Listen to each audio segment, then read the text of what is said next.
श्रीराम समर्थ. आपल्याला सद्गुरूचा आधार वाटावा.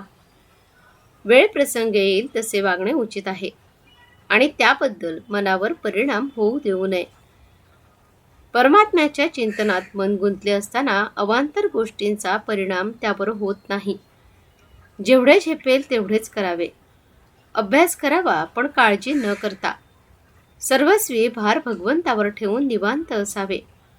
आपल्या मनाचे स्वास्थ्य बिघडू न देता आनंदात राहावे.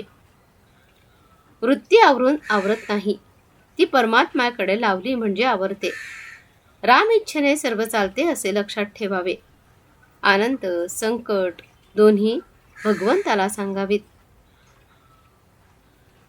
ज्या स्थितीत भगवंताने ठेवले त्या स्थितीत समाधान मानावे.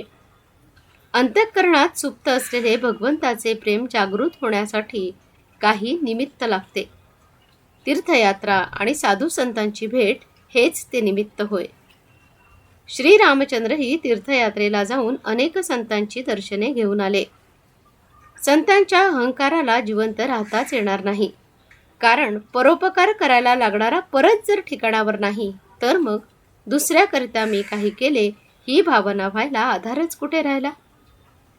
विषयाच्या लालसेने सत्समागम करणे हा खरा सत्समागम नव्हे.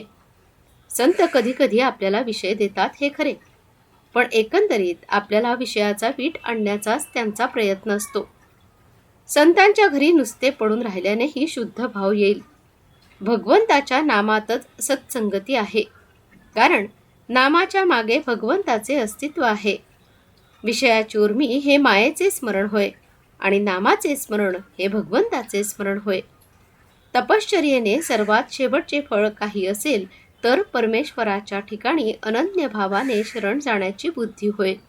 ती बुद्धी आपल्याला झाली पाहिजे. एकदा शरण गेल्यावर आपण उरूच शकत नाही. त्यालाच शरणागती म्हणतात आणि हीच परमार्थातली सर्वात श्रेष्ठ गती आहे. आपण आपल्या सद्गुरूचे आहोत असे छाती ठोकपणे सांगत चला. काही नाही केले तरी चालेल, पण आपले सद्गुरू आपल्या मागे पुढे आहेत अशी दृढ भावना असावी.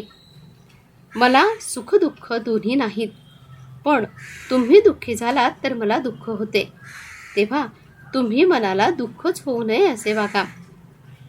प्रपंची माणसाच्या दुःखाची मला पूर्ण जाणीव आहे. ती जाणीव ठेवूनच भगवंताचे नाम घ्या असे मी सांगतो. जे मी सुरुवातीला सांगितले तेच शेवटी सांगतो. तुम्ही कसेही असा, पण भगवंताच्या नामाला सोडू नका. आजचे बोधवचन, तुम्ही नुसते नाम घ्या, बाकीचे सर्व मी करतो. जानकी जीवन स्मरण. जय जय राम. श्रीराम समर्थ.